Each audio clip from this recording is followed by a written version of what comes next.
Hi, Joe here over at Woolly Cottage today, back to basics, part 3, and it's about spinning on your spinning wheel and getting you started and building up the confidence to just give it a go. If it's sat there on the other side of the room, you've been using your drop spinner for ages, or you've had a spinning wheel for a while and you feel like you're not very confident in it, hopefully my way of explaining, with dogs jumping all over me, I do apologise. The other half's at work. I did film this yesterday. I don't know what happened to my video. I lost some parts of it. Other parts when I was editing kept glitching. So I've had to redo this again. I've got my live chat in a couple of hours. So I've got to prep for that as well. Anyway, what I want you to do, and we'll get straight into this, is go and get yourself some roving. Now, don't worry. If you haven't got any roving and you've only been gifted bats for spinning with, then just get your bat and I want you to find out where the fluffy ends are, the top and the bottom of it, okay? And then strip it into a good 2.5 inch section, and I want you to do this method as well at the same time, and it's just drafting. And I want you to be able to find that there's a difference in the way that you hold your hand, and this technique is exactly what it is that you're doing when you're spinning anyway. It's pinching and drafting, okay? So I have got a roving here. I'll put that to one side, and I'm splitting this into 3 sections. Normally I would just spin straight for this and I would just draft it out as I go along, but for ease for you when you're first starting, I advise go smaller sections, just like I talked about the other week there on the drop spindle, okay? So just pull your fibre out from your roving, okay? If you're using a bat, pull yourself a 2-inch length strip and then just split it into half, put one piece to one side and hold the smaller section, which would probably be a nice decent length, is about that. And I would say that's probably about 20 centimeters long ish. Doesn't really matter, you don't have to be precise, it's just giving yourself manageable sizes of fibre to work with. Now this doesn't really apply to bats, I suppose. It all depends on whether your bat's made of one type of fibre, but you want to pinch your end. Now, if I was to pull this fibre out, this is a merino.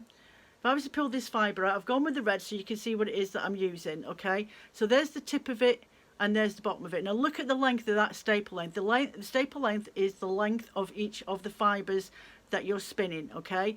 Now if I was to pinch that there up against there, and there's the bottom piece, well, the main flux of it is here and the drafty bits are down the bottom. So if I put my hand roughly about there, then I should have a good grasp not to choke hold my fibres, because if I went up here and I'm drafting, it's not going to go anywhere, okay? But if I put my hands back down here when I pull, I can easily pull them without any effort, okay? So what I want you to do with your small piece of roving is just gently practice drafting, pinching and drafting. You loosen your hand a little bit to let it come out, and then, but if you've got your hand in the right place, you shouldn't really need to do that. But as you get more experience, you'll realise that you don't have to release and pull, okay? But the most important technique is the pinching section. So just draft out ever so gently and just keep practicing that, keep pulling it out until your piece of roving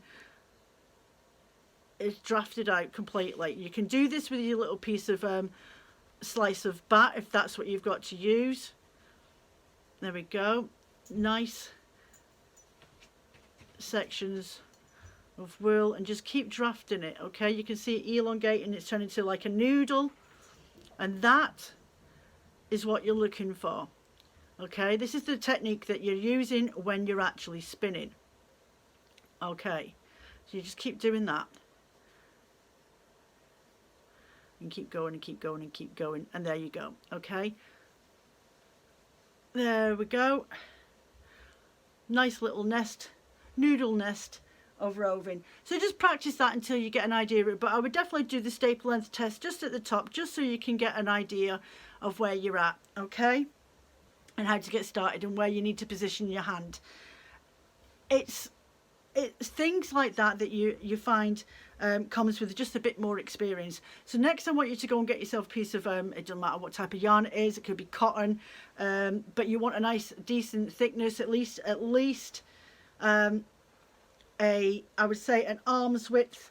And now you're going to practice doing a bit of spinning, okay, or at least getting the gist of what it feels like and sorting out your tension. So I'm going to do an arm's length, which is roughly about 1 meter, and I'm going to double that up against itself. Up. There we go. Okay, I've got these 2 pieces of yarn to create a loop. I'm now going to put a little knot in the top of it. Okay, there we go. So you've got a full length piece, and you're going to just sit and mess around with this for a few minutes. Well, I'm going to do it for a few minutes. You're going to keep messing around with it until you feel the flow and get your tension just right on your wheel. Okay, I'm going to tilt you down, so you're going to miss this. I do apologise. So you want to get your orifice hook. Mine is wrapped around God knows what on this wheel. Right. You'll have an orifice hook that comes with your spinning wheel. If you've bought yourself a second-hand one, use a nice thin crochet hook. Roughly, I would say a 2.5 to a 3.5 crochet hook you can use, but it's just a piece of, I think, stiff. I would say that's about 2 mil stiff wire, and that's an orifice hook. And we'll be putting that into here in a second. So I'm going to tilt you down to show you what to do with this. Okay, so you've done your pre-drafting, you've had a little mess around with that, you've sort of felt the tension that you need to create to be able to draft out those fibres, and by holding your hand back just shy of the full length of the staple length of a fibre, whether it be merino or Corriedale or a Shetland or Rambouillet or anything like that, then you will find that the different staple lengths you'll have to hold your hand in different lengths down the roving. But you might have a different type of spinning wheel to what I usually use, and there's the treadle wheels with the 2 treadles on there. You want to sit there and sort of practice with it, and you want to find a chair that you have a good height with it, so your legs are actually lying literally right angles to each other, so your legs can sit up straight. You can sit on sofas and things like that, that's fine, but you might find that you'll put pressure on your back, you'll feel achy as well in certain places, and you don't get a really good movement or motion that feels comfortable. What I find is if I'm sat, especially on this old sofa bed, if I sit with a cushion behind under my bottom just to rise myself up a little bit, I find that a lot easier to use. But what you want to do is just sit with your spinning wheel and just ever so gently start treadling. And now this one does go quite fast, and just ever so gently I use my ankles, okay, when I'm treadling on this spinning wheel on a double treadle. You're using your sort of this part of your foot to push down on your wheel. Oh, sorry, not on your wheel, on your treadles.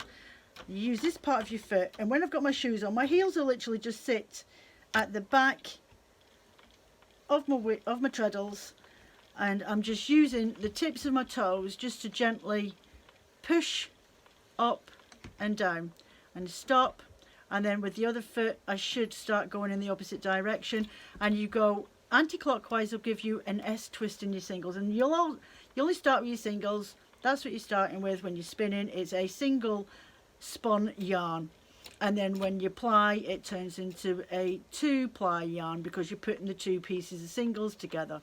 So we'll go into those technicalities later down the line, but this wheel is going in a anti-clockwise direction, which is giving me a figure, a letter S shape. So where the tails end move around, it just creates a different twist, and the different twists are helpful for different types of crafts. But as I say, we'll go into that later on. At the moment I just want you to sit there and just practice with your feet. Before you know it, you can sit there and watch TV, have a conversation, and it'll just feel natural. But it does sometimes feel when you first start that it's a bit like that, pat your head and rub your tummy, carry on. So stop, and then go the opposite direction on your wheel.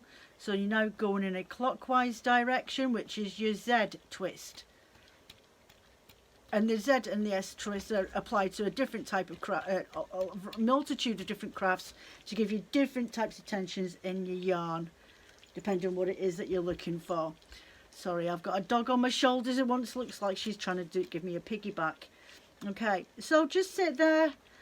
You shouldn't feel any tension or soreness in your feet when you're doing this. I find that when I'm using my double treadle, I lose how fast I'm actually spinning, and I'll end up going like this. When I get really excited, I'm right into it, and before I know it, that thing's been pulled out of my hand. So if you just bring yourself down a little notch and just take it ever so gently. I find when I'm using my single treadle, which I'll pull over in a minute, that I find that with the one foot, I definitely have a lot more relaxed ease with a single treadle. With the double treadle, I always feel like I want to go even quicker.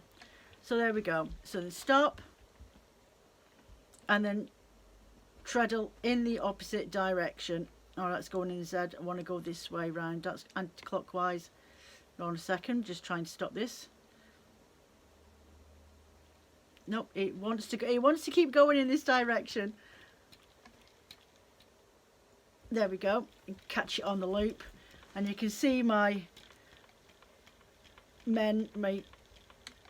foot leader men are up and down in conjunction with each other, and I've got a lovely even spin. Okay, just treadling ever so gently. That's my leader yarn catching on my tension. So anyway, we'll put this to one side, and I will pull out my single treadle, and I will do the rest of this demo on her. Okay, so on your bobbin you've got the shaft of the bobbin, and what I want you to do is get your length. Okay, it's the exact same method as what we did with the drop spindle the other week there, and I want you to get your loop side, bring it around, and where your knot is, pull that through. Try not let it tangle, and just loop that through onto your wheel. Now sometimes you'll feel like it's gonna loosen off, so what I'd advise you to do is do a half hinge. So get your wool, pinch it round, loop it back through, and your long end just pull it back through again, and what that'll do is help secure your leader yarn into place so that it doesn't spin off when you're working with it, because that can sometimes happen. Right, so now we've done that, we've all got these on the flyer arm. You might have sliding hooks, you might have metal hooks like me, you might have gliders, that sort of thing. What I want you to do is just put it onto your second hook there. Well, actually, no, go your first hook, get your orifice hook, okay, and then put it through your orifice. Yeah, and then drag it back through, and there you go. You now have a piece of yarn that you can play with. So on your spinning wheel you have your tension, and this is the piece that you want to just play about with. If you've got a spinning wheel that has a mother of all like mine, you may want to adjust your tension. I always generally spin with my drive band on my top part. Each one does different things, as in your spinning techniques for getting different varieties of yarn, but we'll go into that at a later stage when we get a little bit technical. Excuse the dog, she's running around like a lunatic. She likes to do this, she likes to entertain herself.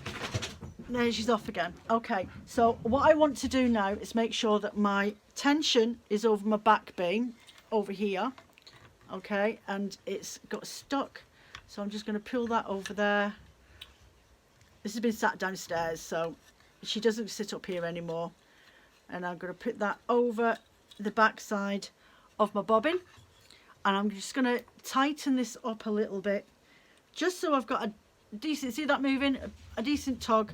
I may decide that I want it a little bit tighter than that, or a little bit looser than that. And like with the treadle, the double treadle, just sit there and practice spinning and getting, hold on a minute, I need to readjust myself. Right, why? So I'm just going to sit here and practice it going in. Okay, and just ever so gently, just use your foot as you would do when you're spinning. Like I said earlier on, you're using the top part of your foot, and when you're spinning it, you should be able to pull those fibres out gently so that your tension, and I'll do the tension a bit too tight so you can see what it looks like. And you'll feel that tension as well is really hard to treadle. You're constantly touching the wheel to get it moving, and it wants to pull this. You're getting a really loose, can you see here, the fibre, and pulling it and fighting with it. So I know I need to loosen that tension off a little bit so that I can pull it out. Okay, so I'm just going to unravel this a little bit again, let that just untwist, and I'll show you the differences. Because I'm using this multicolored yarn, you'll be able to see the differences in the distance between each twist. So if I do it again, I'm pushing down gently on my feet and I'm letting it just go through. Use your dominant hand. I generally find that I seem to do a lot more with my left hand than I do with my right hand, even though I'm right-handed. Right, so that's on a really, really gentle spin.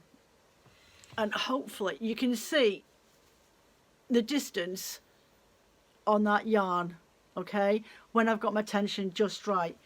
I'll unravel that again.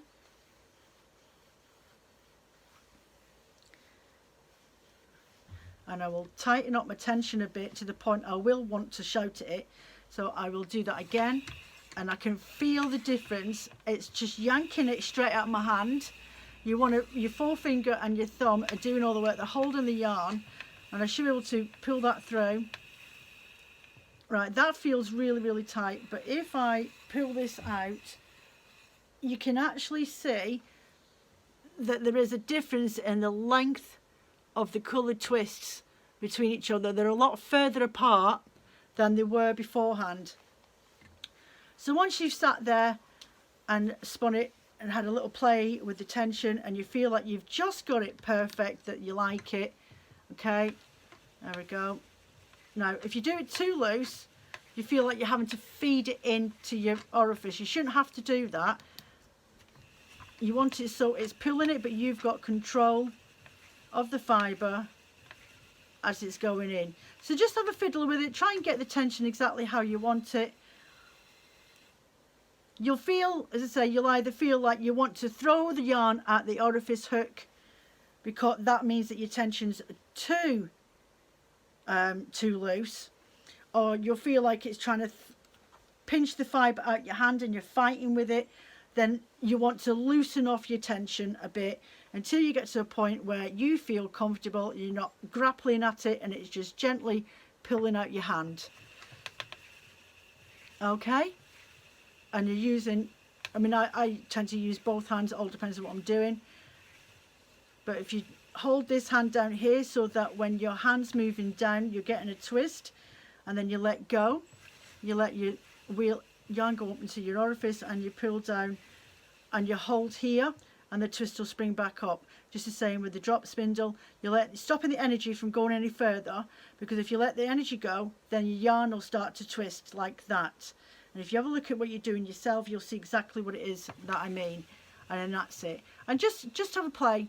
Just have a little play with it. This is essentially your leader yarn that is now on your bobbin.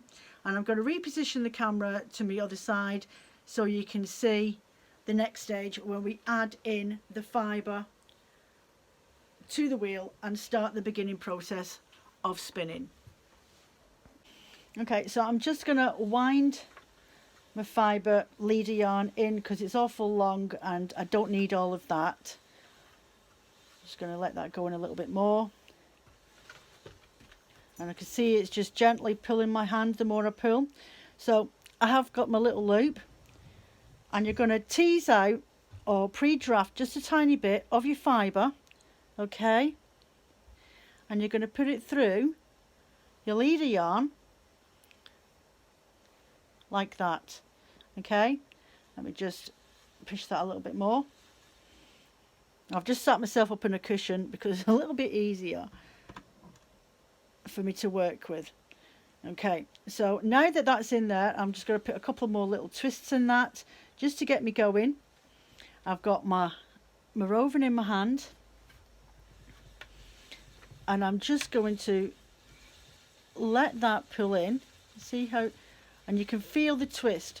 So I'm actually pinching this here at the end. So this is called your drafting triangle. See how it's a little triangle? And these are the fibres that you're pulling out at any one time. Okay? And you just want to pull, pinch, pull and pinch. Pull and pinch, pull and pinch. Now I'm holding this, but I don't need to hold it too tight. I'm not really fussed about this because my finger, this hand's doing all the work. Okay? Just pull and pinch, pull and pinch. And see how I'm doing this drafting, and because I've got my hand at a nice length where I know that the staple length of the fibres are down this far, I'm not having to grapple with it. If I put my hand up here, I can feel straight away that I'm yanking at it, which means I'm going to end up with a lumpy fibre because my hand's up too close and I'm tugging at it. But if I put my hand back down here, where I know that the end of the staple length is, then I end up with a nicer fibre and a better even consistency of yarn on my single as I'm pulling out. Okay, so you literally just keep doing that. And as your bobbin fills up in sections, every so often stop and let me just move that over. Stop and just change your flyer hook. And that's it. And the more you spin, the more your bobbin fills up, and you'll come back on yourself and you'll go up on yourself and you'll come back on yourself. And then that is it. That is essentially the method for spinning. You just want to take ease and gentleness on your foot on the treadle. And you can see my knee moving.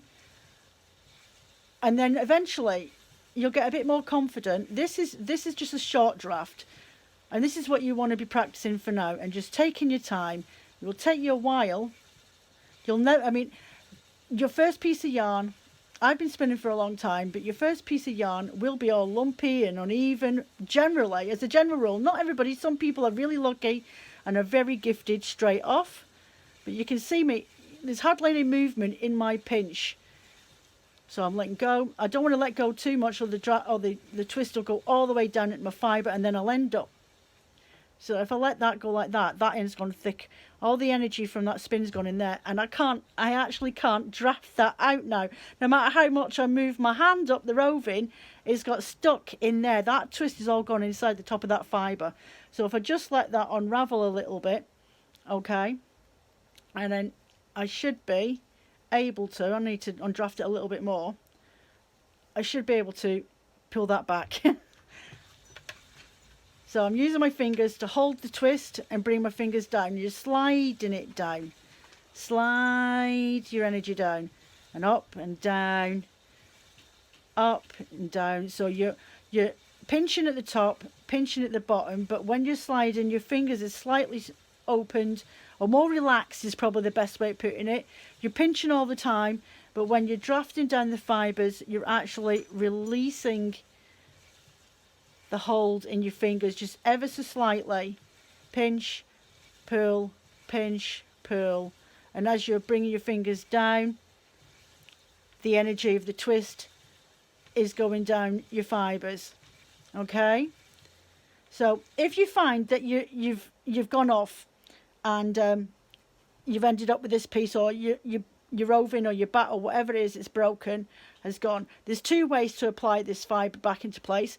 You can draft out some airy fairy bits out the top of your roving or your bat and just lie them on top of each other, okay, and automatically that energy's gone in there to twist in. And start your wheel again, and there we go, there you drafted in. The other way, the more experienced way, that you add in fibres when it's been broken, so I'll do that again so you can see. So I've got these wispy pieces here. I'm going to draft this out a little bit and lie them on top of the fibre and let go of that twist, and that will come all the way down, and that will hold them into place. Okay, the other alternative way to do this is, again, you just draft out a little bit, just loosen off the ends, and at a 45-degree angle you place the fibres over the top of the area that you've already spun. And those areas, as you're spinning, can you see it's catching? And just bring it down, and there you go. That's drafting. Okay, I'll do that again. So I'll do that again. Pull off your fibre. Just tease out some little ends, okay? On top of the area that's already got the twist in, you want to lean it on there, spin your wheel, and those fibres from the energy in the twist will start to catch. And there you go. That's all that's to it. Just keep rewinding the videos to see what it is I'm doing. I've magnified this section so you can see how I've done it. And then you just keep going. So once you've got so far and you've used up all your roving, pull out your yarn that you've been spinning with, and then just hold it up against each other and let it do its twist. And there you'll see that you have, in essence, made yourself some yarn. You see? It's as simple as that. Oh, you'll find areas on your yarn has got lots of energy twist in it. Don't worry about that. At the end of the day, it's your first time trying, or you're just new to doing it and you haven't quite got it. See, I'm going to go back in again with my fibre, and I'm going to let that tease out onto the energy that's on that piece there. And again, I'm going to come in. I'm going to let those energies fix and hold on to the fibres at the end of my roving and pull out again. I find this approach easier than I do the layering on. But everyone's different. Everyone's got their own ways. But when I do it like this, I find that it helps me keep an even tension on my yarn, and it's easier to work with. I'm going to do that one more time before I run out of roving. Over the top. Those fibres will catch in. You'll feel them tug away, and then just straighten out your staple length again. Your staple length, your roving again. And that is that. That's it. That's all that there is to it. And then once you've spun and filled up your bobbin, so once you've filled up your bobbin, leave it to rest. Maybe some of us don't because we're naughty. Leave it to rest on your bobbin for a day or so, and it just helps all that energy relax in itself and hold its memory in the staple on the fibres, because some fibres got a lot of crimp in them, some of them are really straight. And then the next stage that we'll get to is plying that off next time. Hello Scardy. Plying it off next time on the next video, using your niddy noddy, and I will show you how I do either steam setting, which is my favourite, especially in the winter months, or to wash it in the sink. And I'll actually spin off a single and show a small sample of single and show you how I set the single yarn if you want to use it for any weaving projects, or if you want singles because that's what you want to use. But keep your first samples, knit them up into a little swatch. Your first spinning samples, keep them. Knit them up into a little swatch, or crochet a little square with the yarn that you've got, and write a little diaries in. This is my first ever. You'll never ever spin a first yarn ever again once you get the gist of what it is that you're doing. Doesn't matter how lumpy it is, it really doesn't matter. I've still got yarns that I spun up from the very first time when I first picked up this habit. Oh my God, right in my brains. Right, so that's my cue to go. You'll catch me on my live chat on Wednesday, which is actually today, at lunchtime about 12:30, and I'll be talking about reference books to get you started if you're that way inclined. I do apologise. See, this is what I get. This is what I get all day long, just harassed. Right, I'm off.